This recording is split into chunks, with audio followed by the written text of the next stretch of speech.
总，打车还是自己开车？我坐地铁来的。那我开车送你。不用了，前面那个楼梯下去就是。很高兴认识你。我也是。那我走了。拜拜。拜拜。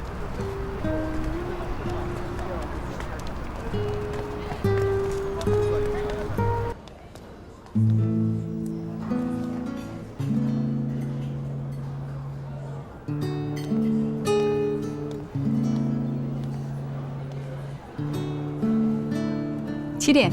啊，我是 Andy。终于见到你了。我坐这吗？可以，请坐。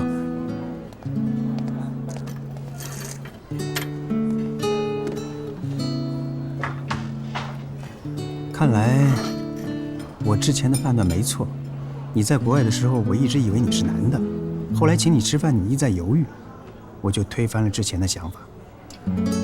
可是你见到我还是有点惊讶。对，我说出来你千万不要生气啊。理工科的女生呢，一般都人称恐龙。我虽然猜对了性别，但是没有猜对其他的。其实这点上我也猜错，我以为混进科技论坛的都是些年轻人。Sorry， 我这样说不太礼貌。没关系。我对中餐不太熟悉，你点菜吧。我中午大概有1个半小时的时间，晚一点也没关系。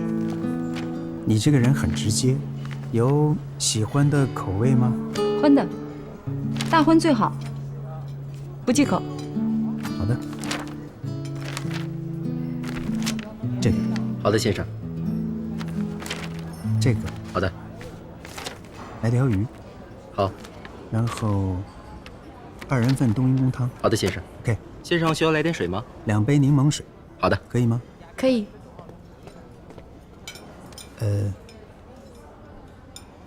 怎么？我跟你想象的不一样，像一个混网络的怪叔叔。还真有点，年龄、长相、谈吐风格，都跟我想的不太一样。2地板、3地板总有区别的，习惯了就好。现在有一点熟悉的感觉了。那就好。其实我应该不会比你老太多。这2年市场不好做，人操心的很，所以头发白得很快。我做外贸，你呢？金融，就在这附近上班。不过确实，最近这2年有点操心。还好，我没有给自己很大的压力。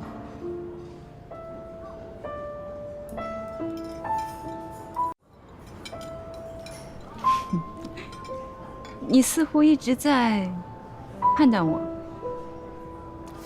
的确，假如我有判断错误的地方，请你指正。为什么？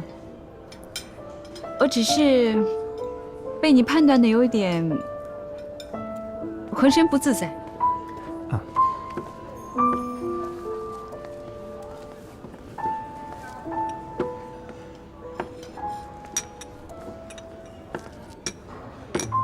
您的菜齐了。谢谢。这个是什么？大荤嘛。是挺荤的。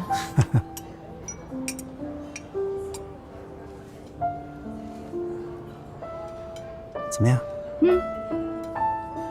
有一点酸酸的，但是口感很好。我看你胃口还不错哎。改天我带你去一家更有特色的餐厅。店家在农村有自己的工厂，菜单上所有的食物都是他们自己加工的，用料非常考究。所以你对吃很讲究。那后面那句话是不是为什么还这么瘦？怎么办？吃到现在，我才觉得你是我认识的那个起点。不怎么办？凉拌生吃，任凭处置。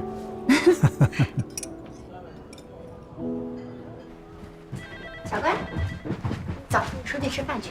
我不去，我去食堂吃。吃什么食堂啊？天天吃食堂，你也不嫌腻得慌。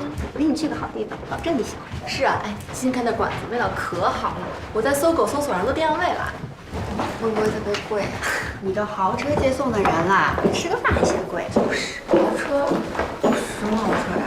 海总，今天上班有豪车送你，全公司的人都知道了。老实交代，是不是男朋友？不是，那是我邻居，因为他今天上班顺便。了吧，哪个邻居这么好，能顺便送你？不是，她真是我邻居，她还是个女的呢。等她明天送我，我叫让你俩看看，真的是个女的。好，走了，你俩别不相信啊。先生你好，这是您的账单。哦，你不用付账了，要不我们 AA 吧？不可以，之前就说好了，这顿我请，下顿再你请。请问有密码吗？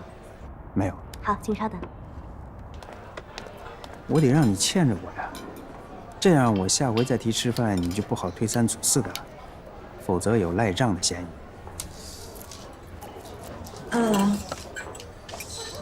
我可以问个私人问题吗？可以啊。你结婚了吗？对不起，我很直接也很没礼貌，但是在私人交往方面，我需要根据这个把握分寸。没有，我喜欢直接。方不方便留个电话？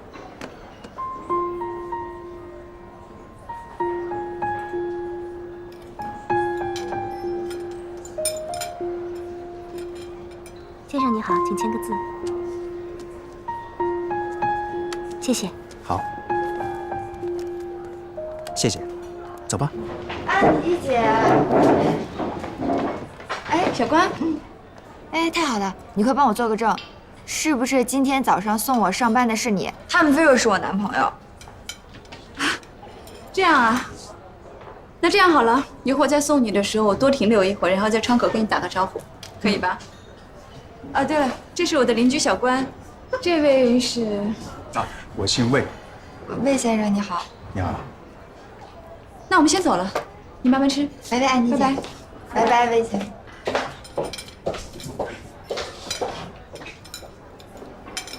哎，小关，那是你邻居啊？嗯。你邻居穿的是阿玛尼整套，去年款。咱们公司合伙人大姐去年买了个上衣，还想买好几回呢。不过也不奇怪，她开着那种好车，每个月光保养费就够买一套了。那个男的浑身品牌就多一点，衬衣是 Prada， 外套是 Gucci， 穿得非常的含蓄，但是很高端。也可以理解，什么人接触什么人都是有讲究的。为什么你们能看出来，我怎么就看不出来呀？等你实习结束啊，你的工资也会涨，到时候认识这些牌子可比看报也要简单。可是没有 logo， 我肯定认不出是什么牌子的，更别说是哪一季的哪一款了。我的衣服都是我妈买的，虽然不是什么大牌子，但也都挺好的。你太天真了，亲爱的，你还真以为大家买这些名牌是为了款式呀？错，人家买的是身份，是层次。就像刚才那个魏先生，他其貌不扬的，要不是穿的这身名牌，能遇得到你邻居啊？嗯？你怎么走？打车还是自己开车？我坐地铁来的。那我开车送你。不用了，前面那个楼梯下去就是。很高兴认识你。我也是。那我走了。嗯，拜拜。拜拜。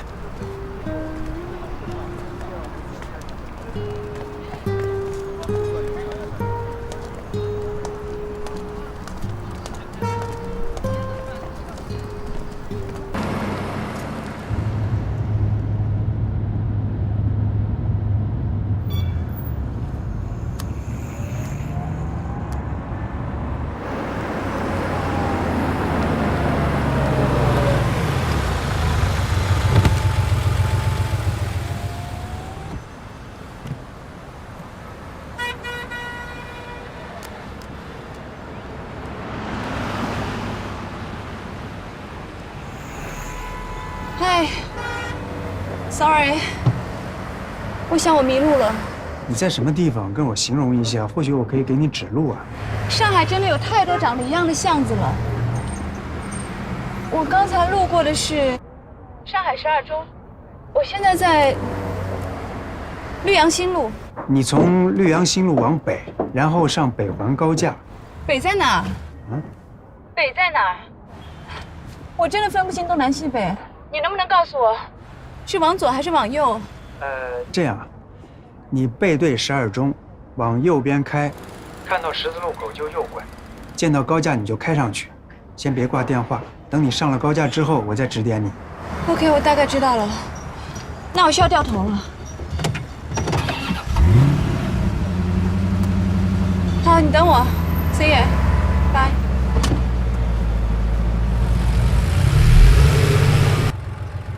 哎，我看到你了。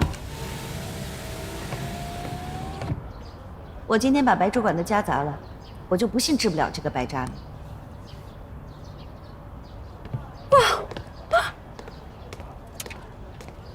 哇哦 ！My God！ Sorry， 我迟到了。没事儿。好车，只可惜给路盲开。你是我见过最聪明的女孩子，好车是有幸被你开。走吧。你刚才看什么呢？这么开心？跟我住在同一层的几个女孩，其中有一个遇人不淑，其他几个去帮她打抱不平。其中有个樊小妹，居然把那男孩的家给砸了。我真的太佩服她了。既然是猥琐男，家被砸了，能善罢甘休吗？樊小妹是很资深的 HR， 我想她做事应该懂得善后吧。欢迎光临。哎，这边。吃点什么呀？姐那儿有红烧排骨，还有酸菜鱼，还有红烧牛肉，想吃哪样？姐给你泡哪样？我想吃红烧牛肉，我喜欢吃那个。我给你泡啊，洋洋。行，让光光给你泡啊。我刚才撞见几个朋友也在这儿吃饭，你介不介意跟他们一桌？他们携家带口。我不是太适应家庭的氛围 ，sorry。那就不理他们，我们自己做。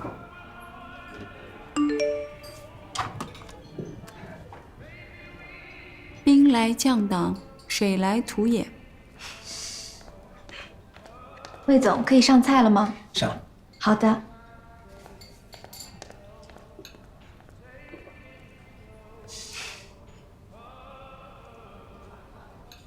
上一次见你，看你坐地铁回去，我还内疚半天，不该让你买单。现在看起来，其实一顿饭对你也不算什么。是，一顿饭是不算什么，但是跟你见面不一样。我做生意难免防范心会重，你是我忍不住见的第一个网友。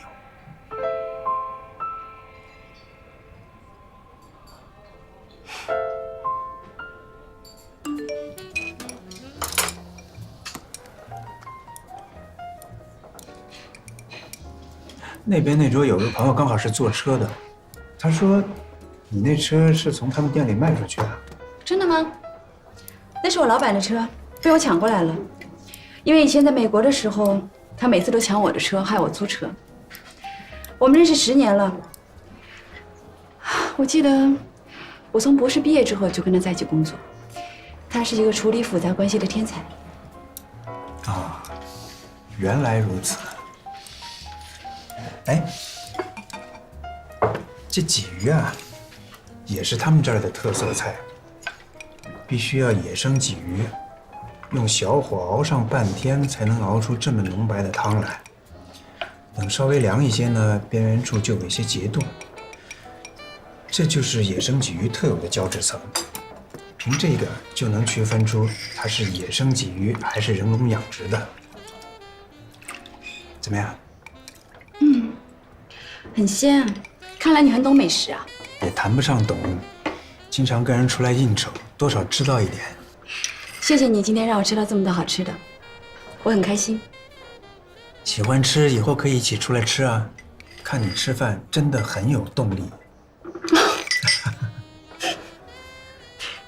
不过在外面吃多了之后，你会发现，其实最想念的还是家里妈妈做的饭菜。我是孤儿，从小被收养到国外。其实我对中餐的印象，也就是福利院的饭菜吧。我记得那个时候我们拿的都是搪瓷碗，然后一个铝制的调羹，就在排队等打饭。福利院的饭菜其实就是一些蔬菜，上面飘着几片肥肉。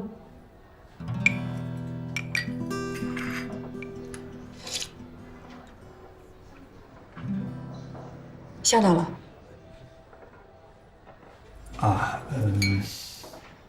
被你的智商吓到了，也被你的坦白吓到了。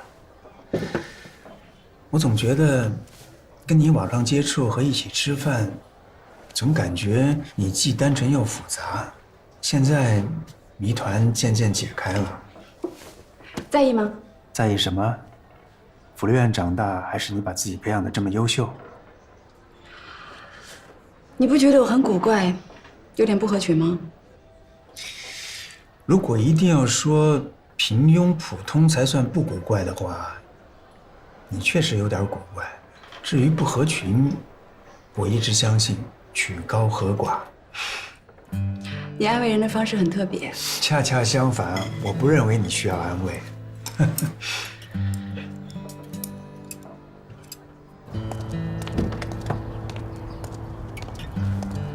安迪，重新认识一下，我叫魏魏。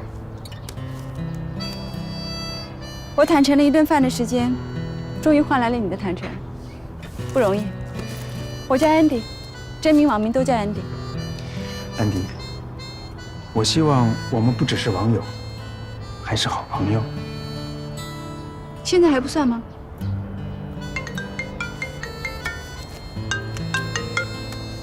老谭，安迪，到我家来一趟吧，老严回来了。我知道了，我现在过去。怎么了？没事，寻根，请朋友帮忙。需要我协助吗？我很愿意助一臂之力。暂时不用了，谢谢你的午餐，拜。拜拜。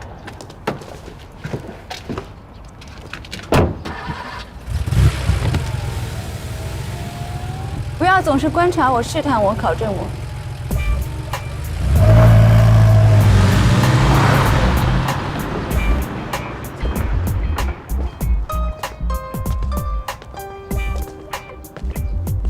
怎么？穿帮了？托你查了一下他的车，被他一眼就看穿了。一个年轻女孩开这么好的车，总是怪异。是我太鲁莽了，还好他没怪罪。哎，你们这是干什么呢？参观旅游景点呢？哎呀，谁叫你平时啊总是眼高于顶，什么人都入不了你的法眼。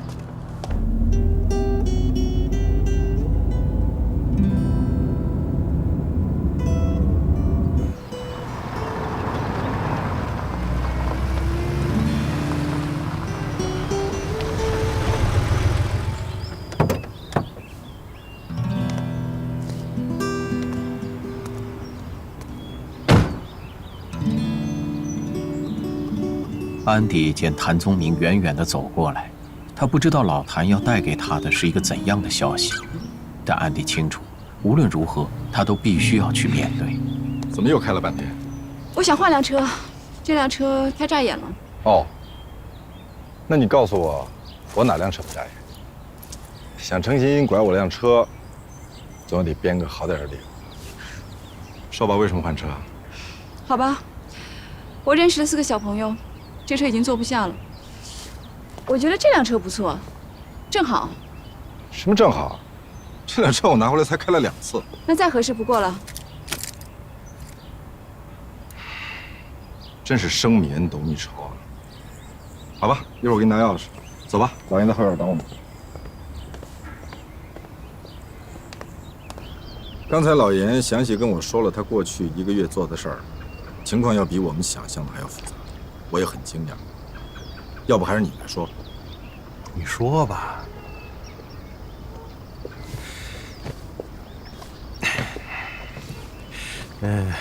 安迪小姐是这样啊，中国的一些事儿跟国外还是不一样啊。这些领养人呀，他们不愿意让别人知道他们领养了孩子，这就好像向全世界宣布说，他们夫妻俩没有生育能力一样，更不愿意让孩子跟原来的人家有任何的牵扯。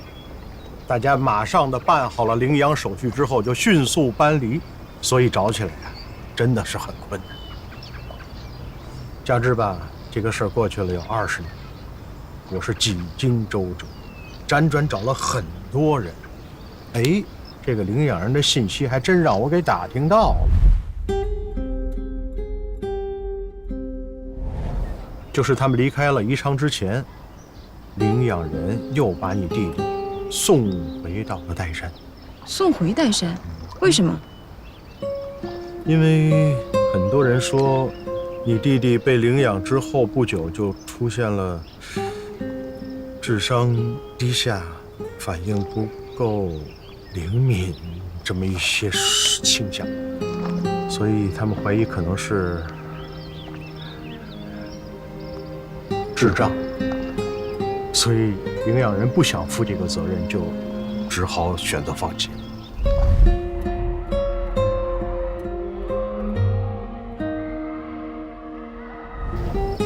弟弟智障，这怎么可能？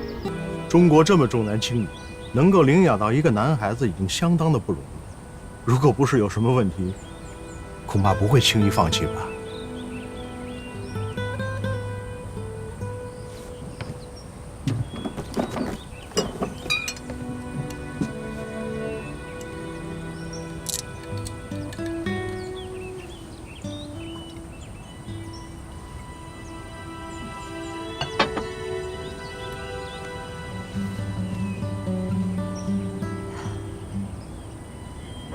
那我弟弟现在人在哪？所以我也准备马上动身再去一趟岱山。你知道福利院已经没有了，所以我只能找一些原来的工作人员来调查一下。但是吧，寻找难度肯定是非常的大。也就是说，他现在仍然下落不明，是死是活都不知道。对不起啊，调查了这么长时间了，我们现在唯一能够明确的就是，你弟弟最后被送回了岱山。如果他们说的情况属实，如果你弟弟的智商发育真的是相对滞后的话，那他现在极有可能就还在岱山。安迪啊，你也不要过于担心。既然知道人在岱山，老严就会一家一家去找，不放过任何一个可能性。只要人还活着，我们就会一定把人给你找出来。老爷，能不能再请你帮我一个忙？你可不可以去当地的精神病院看看，有没有一个1990年出生的人？不许走错单。老谭，我们必须实事求是。领养者不可能无缘无故的放弃我弟弟。如果在那个时候他就已经有这样的特征出现，假设他现在还活着，按概率推算，这很有可能就是精神问题。好的，我会去查。这是条思路。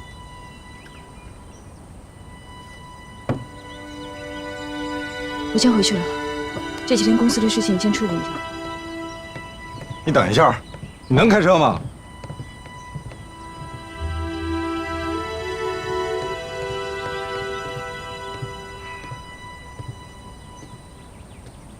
那之前说的关于安迪小姐身世的事儿，要不要先跟她说一声，好有个心理准备？不能跟她说。我认识她这么多年，非常了解她的性格。这件事还没查清楚，贸然告诉她，只能让她胡思乱想。先查吧，等彻底查清楚，再说告不告她这事儿。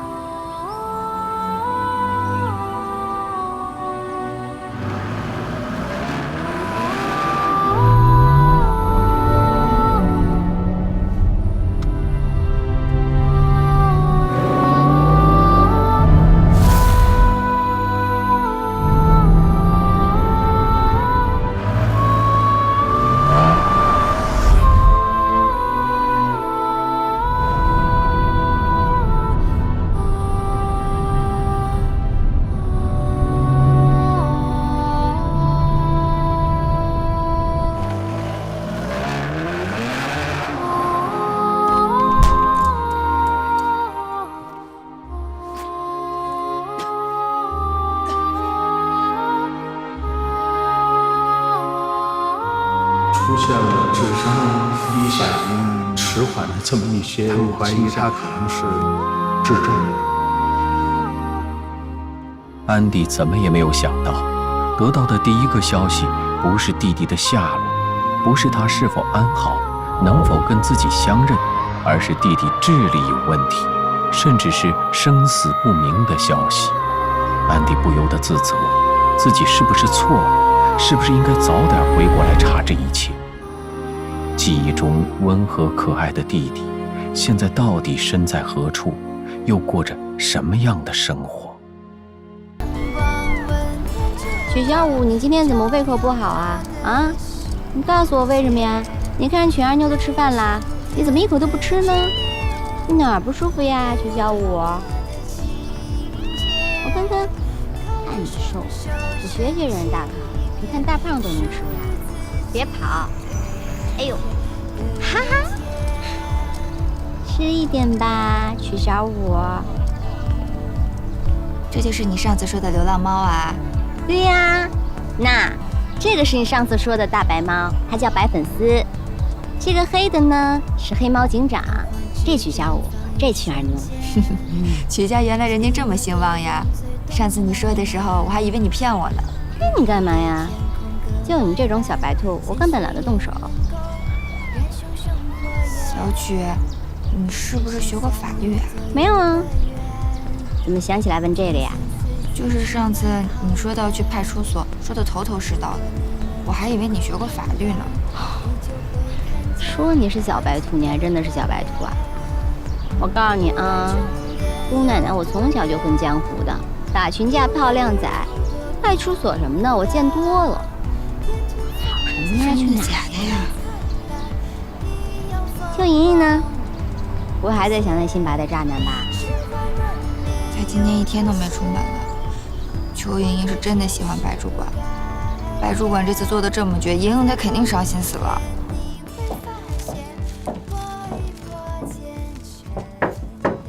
小蚯蚓，饿不饿呀？不饿，我打算洗心革面，重新做人，先罚自己饿3顿，饿死大眼不识人的傻瓜。你看我给你带来什么好吃的呀？你最爱的3只老鼠，还有夏威夷果哦。这是3只松鼠。你先帮我收着，我要反省，我不能吃。你还是好好想想明天怎么上班吧。我已经想好了，我肯定不能辞职。我就算辞职，也得找好下一家才能辞，要不然我喝西北风去。你不辞职，你就得去面对那个白渣男。别怪我多嘴啊，昨天他损失惨重，就他那人品啊，不定会做出什么事儿呢。他如果事事都针对你，你是迎战还是逆来顺受啊？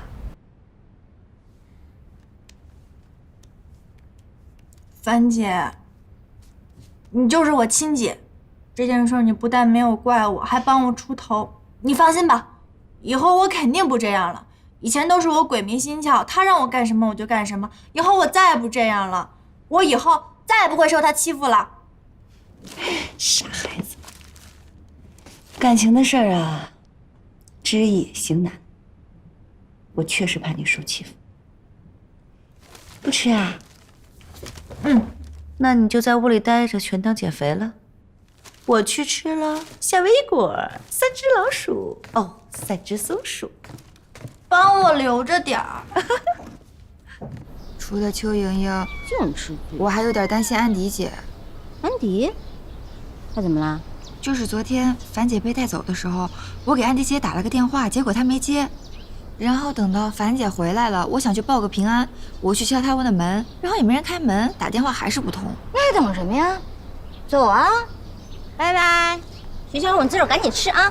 我待会儿再过来看你们，听到没有？徐小虎，跑什么呀？徐小虎，你给我回来！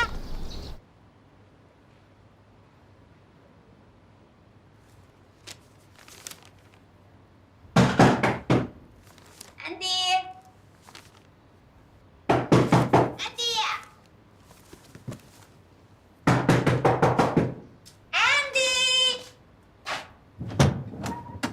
安迪呀，我这段时间忙着出差，都2个星期没去美容院了。我看你头发也好久没有修了，跟我一起去吧。安迪姐，你昨天没事吧？没事儿。有什么事儿？不是吧？昨天闹腾成这样，你什么都不知道？太不公平了！姑奶奶昨天白演了一场飞车救人，早知道樊大姐自己能搞定，我就根本不用淌这趟浑水啊！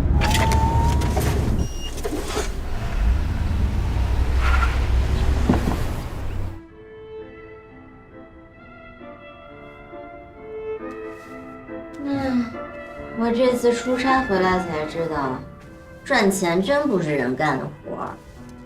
巴掌大的项目，我上上下下得结交十几号人，我得做合同、攒方案，还得把这群人当大爷一样伺候着。真是摸不清楚他们心里都在想些什么。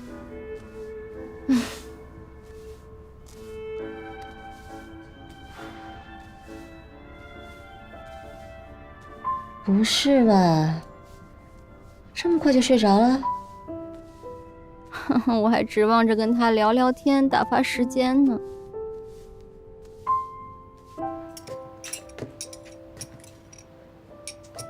樊姐，你这晚上有约会啊？也不算是约会，我那个同学又来上海了，说要晚上约我一起去。哎，樊姐，我觉得那个人挺喜欢你的。上次你们一起吃饭的时候，他眼睛就没离开过你。我觉得你可以考虑考虑啊，总比那些只看条件的强吧。那不一定。我告诉你啊，男人在没得到你之前，对你是千好万好，一旦追到手变成女朋友，情况大不一样。小蚯蚓就是个例子。这听你这么说，我都不敢谈恋爱了。如果我真遇见像白主管那样的渣男，我真是比吃个苍蝇还恶心。你还能一辈子跟我们住在一起啊？比起遇见渣男，我还真愿意跟你们永远住在一起。拉倒吧，你就是现在这么说，真要到了遇到喜欢的人啊，一头扎进去啊，你就不记得樊姐是谁了。傻乎乎看着我干嘛？出去把门带上。姐姐，我要换衣服走人了。好嘞，好嘞。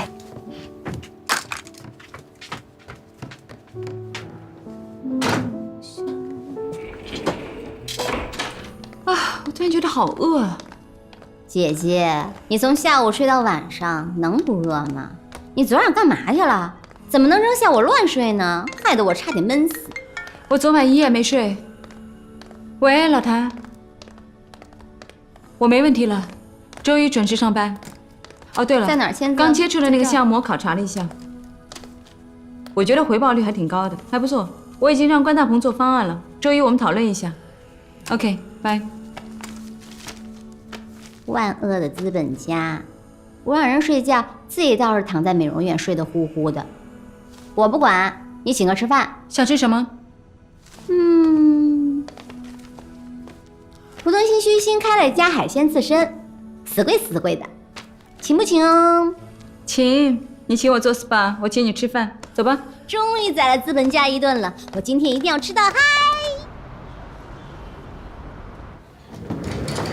你说秋韵明天上班碰到渣男，会是怎么一个火爆场？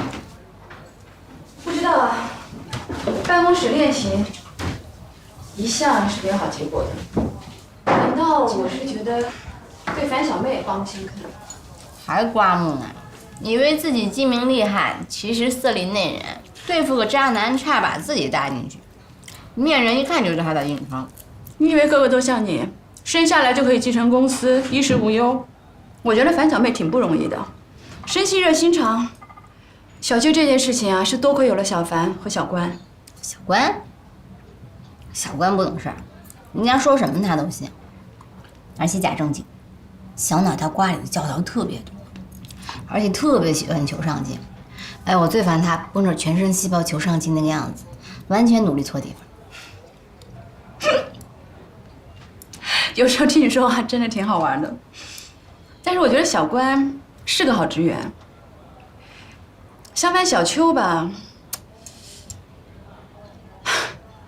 算了，换个话题吧。你的公司怎么样了？后天外方来，你能不能签约就看后天。签约之前，一定要使劲把这个气球吹大。就算你的条件是个狗尾巴草，你也要把它包装成一个有气质、特立独行的狗尾巴草。等到双方绑在一条船上的时候，再努力做实事。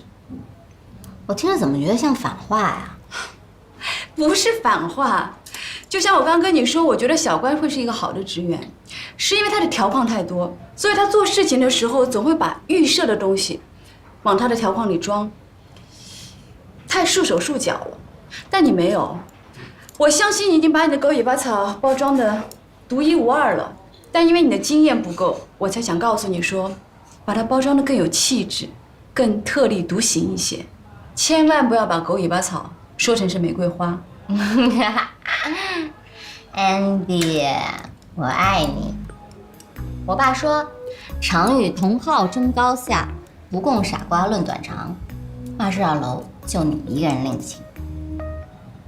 常与同好争高下，不共傻瓜论短长。高，我最烦脑袋转不过弯的人。但是在生活中无数的小外延条件下，在某些特定的条件项下，有些人就算他智商不高，但是他术业有专攻，他依然可以成为小外延条件项下的专家。所以以后不管我们是跟谁说什么，一定要看清前提。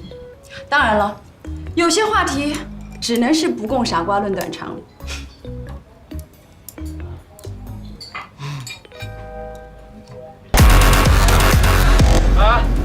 你说他是什么意思呀？安迪那话呀，真的，我都疑神疑鬼一晚上了。他要哪方面跟我说的多了吧，我就在想，他是不是觉得我有专长？哪方面说的少了吧，我又在想他会不会怀疑我是傻瓜？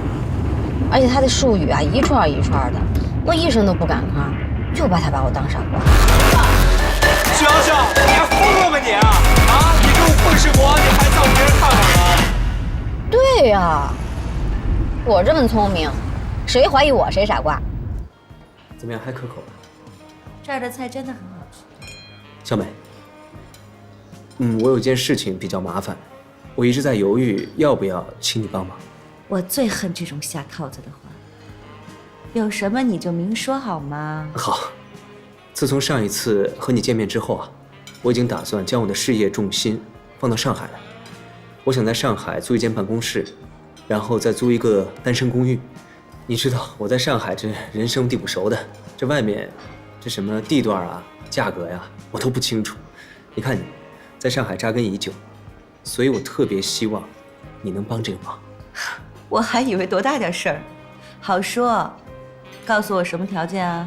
爽快。那，这是我列的一些要求，比较麻烦，你看看。注册公司啊？哦，还有这个。这个可以，我这周成不成都会给你答复。好。这……哦，租房子需要一些开销，我不能让你垫付，对不对？也是，如果真有看中的房子，也好付定金。那我就不跟你客气了，我明白了。如果没什么事儿，我想先回去了。啊？这早了吧？我都说上海夜生活才刚刚开始，要不这样，咱们去喝咖啡？这么晚了，喝什么咖啡啊？我明天一大早要上班呢。哦。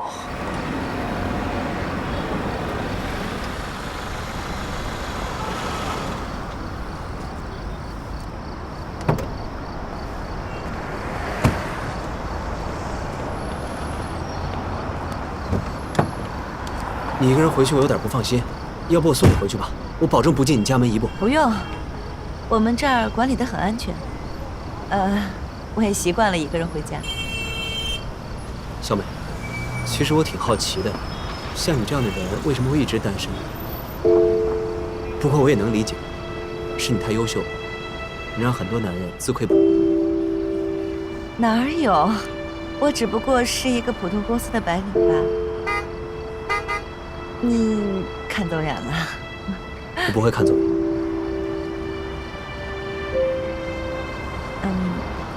行了，回去吧。那租房子的事儿就麻烦你了。没问题，拜拜。哎，等等。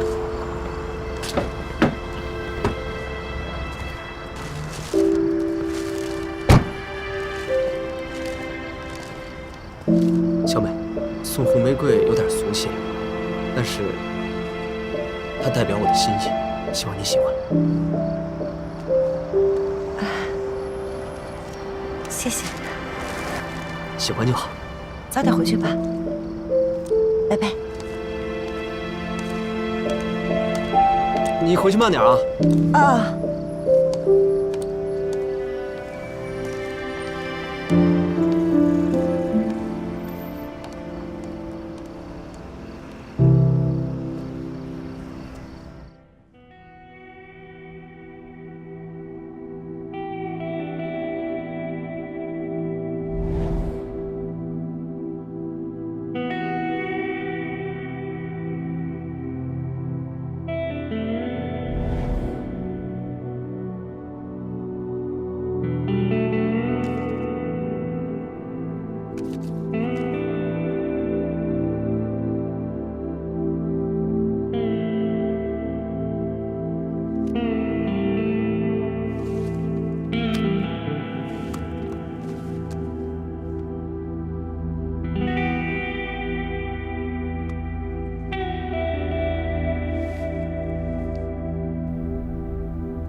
嗨 ，Hello。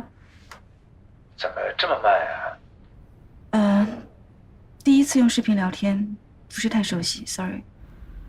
你在干什么呢？怎么刚才打通了又挂了？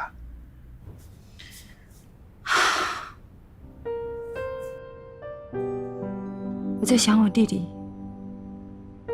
上次跟你说托人寻亲，其实就是找我弟弟，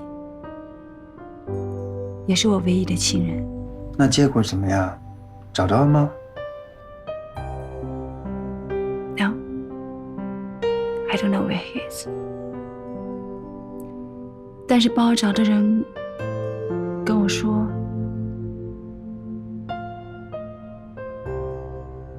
，Maybe he has a mental disorder, you know？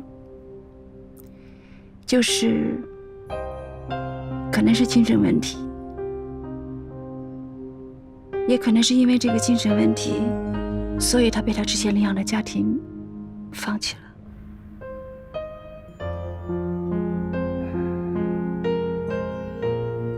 不安慰你了，也安慰不了你，Andy。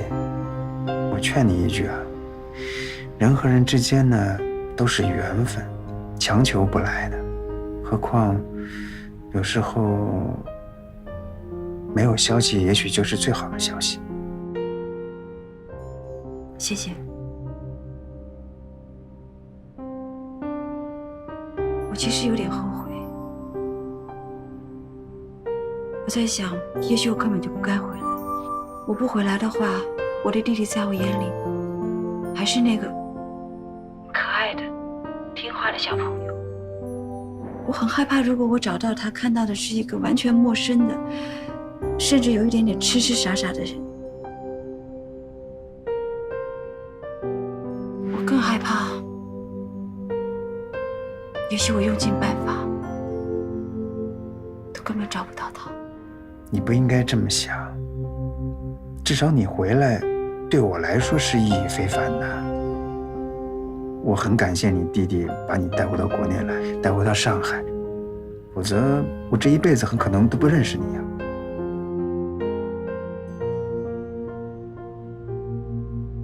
谢谢。不谢。什么时候想聊了，随时找我。OK， 拜拜。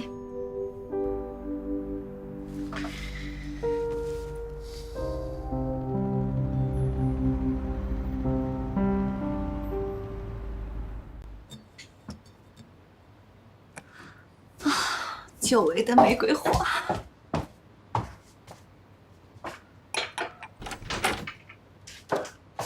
2滴血，这儿还有1滴。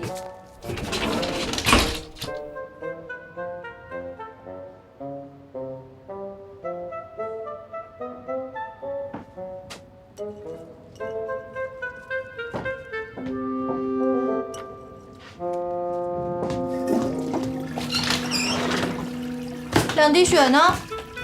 你给收起来了。这是昨天你约会时候王帅哥给你的吗？我帮他找房子，他感谢我的。唉，我想了想，我也太悲催了吧！从小到大都没有收到过玫瑰，爱情即使全部都是精神上的，总能有一点体现在玫瑰上吧？啊，我怎么这么傻呀？哎，妍妍，对不起啊，姐不是故意的，别怪我。姐，你说什么呢？我闹别人，我也不可能闹你。你就是我亲姐，除非你不认我。你能把那2朵玫瑰给我吗？你要干嘛呀？以毒攻毒，幡然醒悟。好。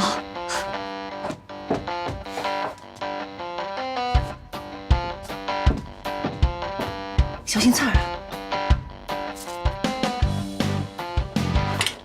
那个莹莹啊，我要上班去了啊，你走不走啊？啊？我一会儿跟安迪一起走，反正我不想坐地铁了。一坐地铁就想到那个衰人。下来吧。樊姐，欧丽，加油工作！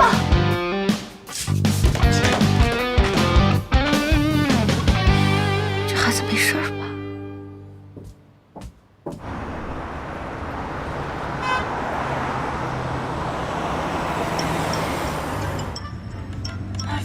完了，我要破产了！怎么了？洋洋在这玩微信游戏呢，跟他们组队打天天富翁呢。好，小关你玩吗？我之前玩过，但后来太耗精力了，我就不玩了。那几天你把昵称都改成特困户了，特缺觉特困。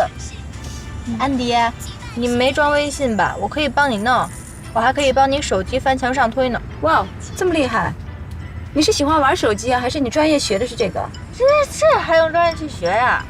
其实手机应用就得多试，越怕它，哎，你就越学不会，越大胆就越容易了。哎呀，你听他在那吹吧，有的时候他2天才搞定一个手机应用，不知道耽误多少功夫。那叫乐趣，挖掘隐藏功能，不让一个功能闲置，多有乐趣啊！你不会懂的。哼，我有说明书啊，我闲的没事可以看说明书啊。哼。写说明书的上辈子一定是搞间谍工作的，吞吞吐吐，欲说还休。不信你对着那说明书，你弄安迪的手机。邱莹莹，你等会儿有任何状况，你随时给我打电话，我保证20分钟之内我一定赶到。关关，能不能不提这茬儿啊？小关说的没错，有备无患。我放心吧，我心里已经有备了，我相信我自己可以。除了考试不行，我什么都可以的。邱莹莹，加油！哎呦，疼死了，宝贝儿。你疼不疼啊你？没事没事，加油加油，我可以的。OK，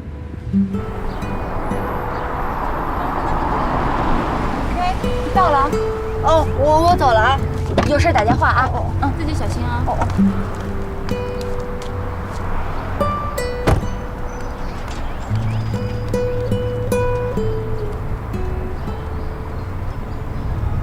小秋能行吗？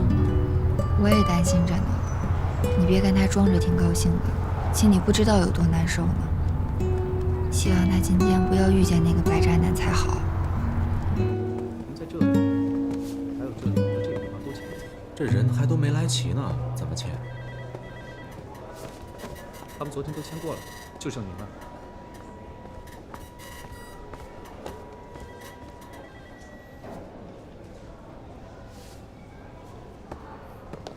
哎，您好，请问这是红光有限公司吗？这儿不是，那个往那边走，第2个口。哦，好，谢谢。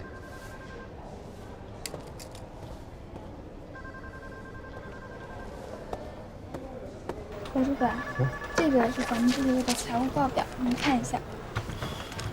这怎么又报出去这么多钱？是的，这个月是这样。你把咱们的那个财务规章啊再复印一下，然后每个办公室都贴一份。好，知道了。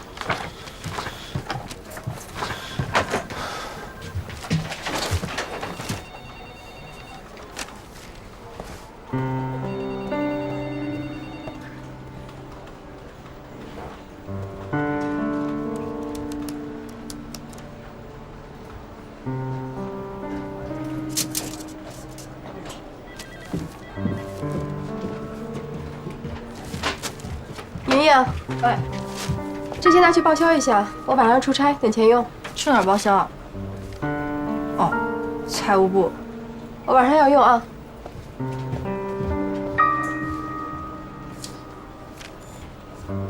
去就去，谁怕谁啊？狭路相逢勇者胜。再说了，错又不在于我。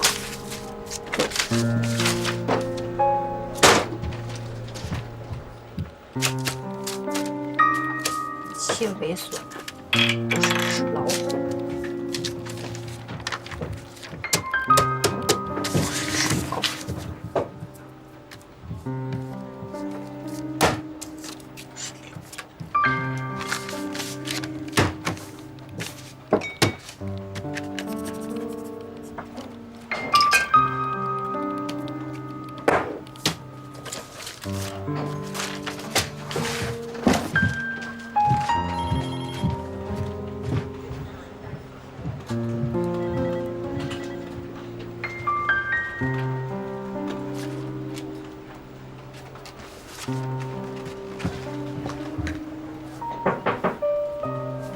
莹莹，白主管出去了。哦，你是来报发票的吧？给我吧。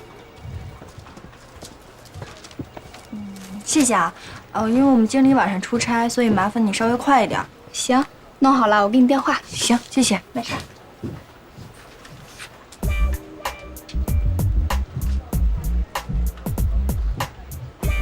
那就这样，下周3我们再开第2次的项目会。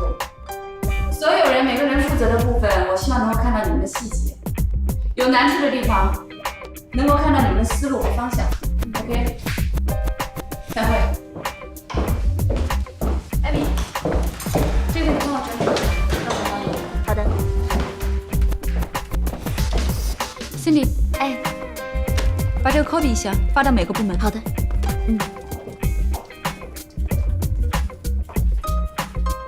嗨，你什么时候来的？你怎么不进去啊？我们刚好在开美国项目那个会。生意的事儿我不管，我是来陪你吃饭的。吃饭？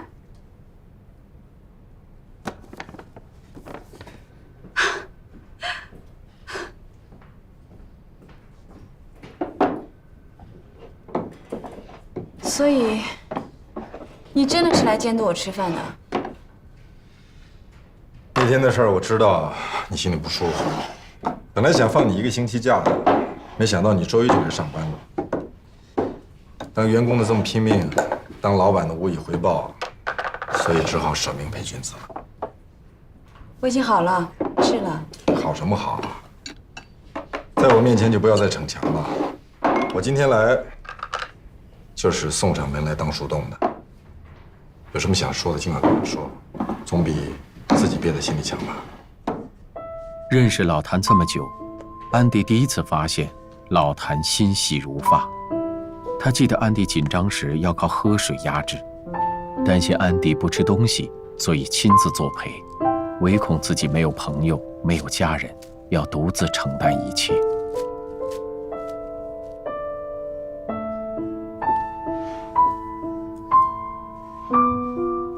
老谭，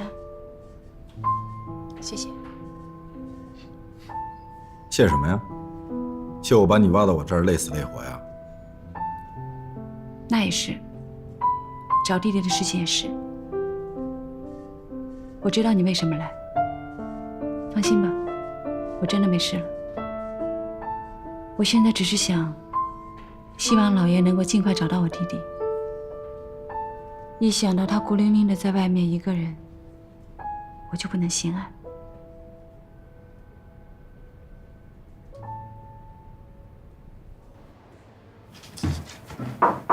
进来。白主管，哎，这是邱有英的报销单。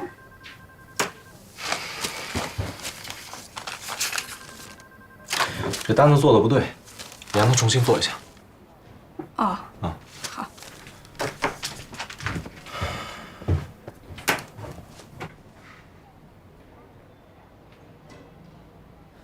娜娜，哎，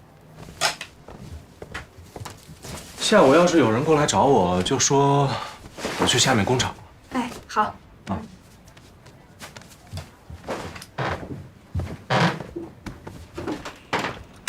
他躲着我，他竟然躲着我，你知道吗？我今天早上的时候我看见他了，他也看见我了。我还在想，他看到我以后会不会想着怎么来跟我解释，怎么道歉？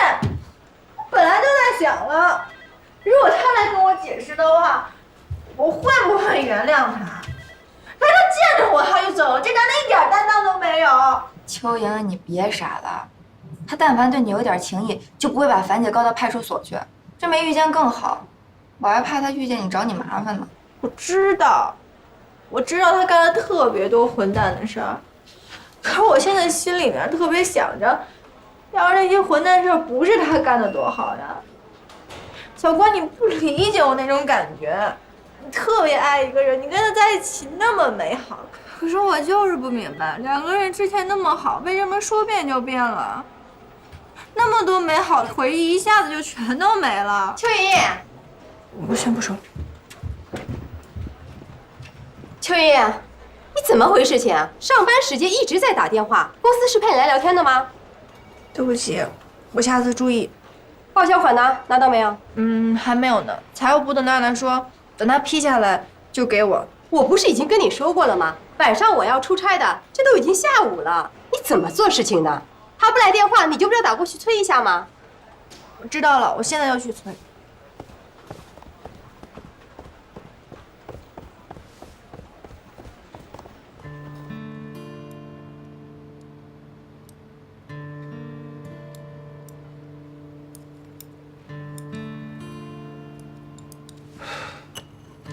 既然这样，放心，不管花多少精力、多少费用，我都一定让老严把人找到。但是，你得答应我一个条件，你说，不准胡思乱想。不管能不能找到你弟弟，也不管找到以后是个什么状况，不管他是健康还是智障，或者说有没有精神病，你都必须保持冷静。我谭宗明难得认一个朋友，我不希望因为这个伤害到自己。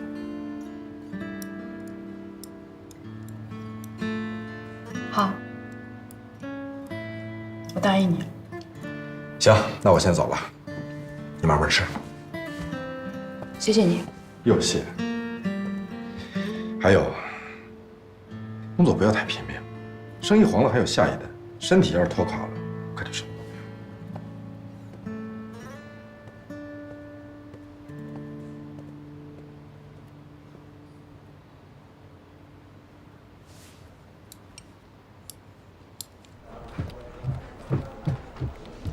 娜娜，我们经理那个报销单好没好呀？啊，我正要跟你说呢，白主管说啊，这报销单贴的有问题。我去找他去。哎，不是，他又出去了。那怎么办呀？我们经理今天晚上出差就得用钱，我之前跟你说过呀。我们领导这么说，我能有什么办法呀？哎，你跟白主管关系不是挺好的吗？要不你打电话问问？哦，行，谢谢啊。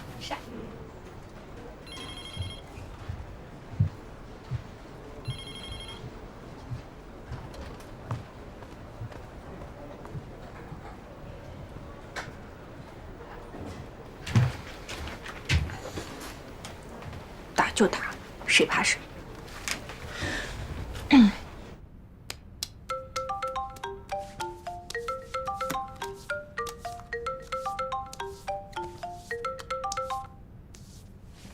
喂，那个我们经理的报销单怎么回事啊？经理今天晚上出差就得用钱。你那个单子有问题啊！谁让你用铅笔写说明的？税务查长专查这种，你知道吗？还有，里面有一张餐饮的票有问题。等我回去吧，我找给你。你现在在哪儿呢？你什么时候回来？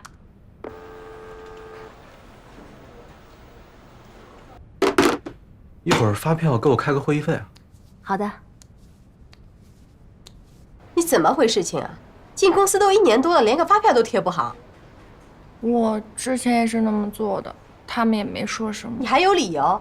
每天都在办公室坐着，就不知道怎么跟财务部搞好关系吗？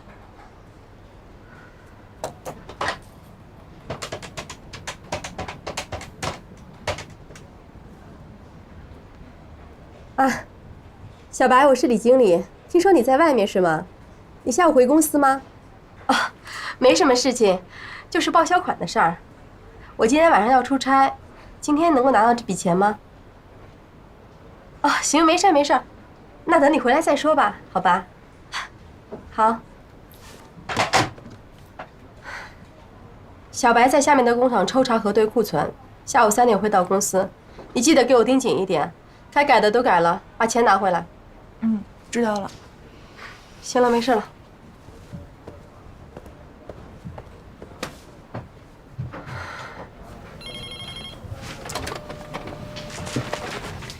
经理，明天会议的资料我准备好了。那行。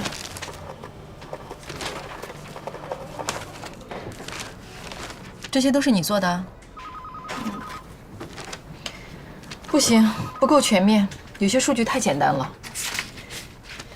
像这几个方面，5年数据根本看不出什么，必须要有10年、20年的大数据才能得出结论。还有表现形式可以再生动一点，比方说像市场容量这种，如果做成图表就会更直接一些。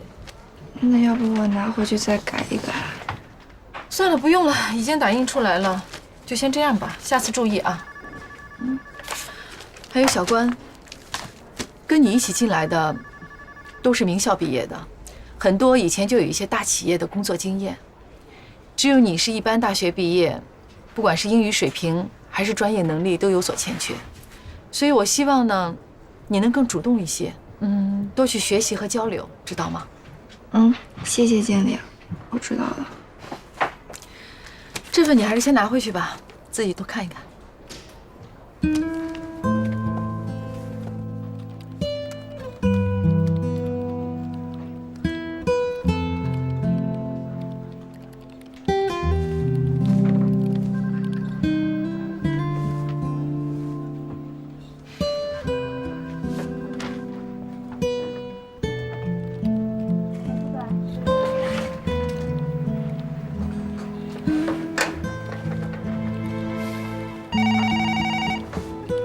喂，你好。莹莹，白主管回来了，你赶紧过来。哦，好，我现在马上过来啊。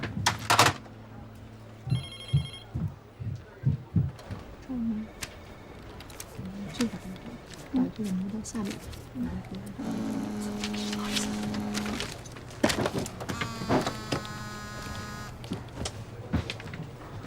喂，哪位啊？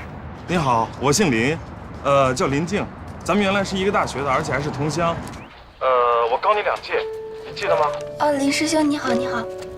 师妹好，是这样的，我们在上海的同学呢，想搞一个同学聚会，周5晚上大家伙一起聚一聚，吃饭啊，唱歌什么的，你有空吗？什么时间呀？晚上7点钟左右吧，在17号码头湖北路那边。我今天可能要加班，如果我晚点过去，你看行吗？不过我会尽量赶过去的。周5你还要加班啊？哦，那行吧，那这样你存一下我的电话，到时候呢，我随时发一个地址给你。你如果找不着地方了，欢迎你给我打电话。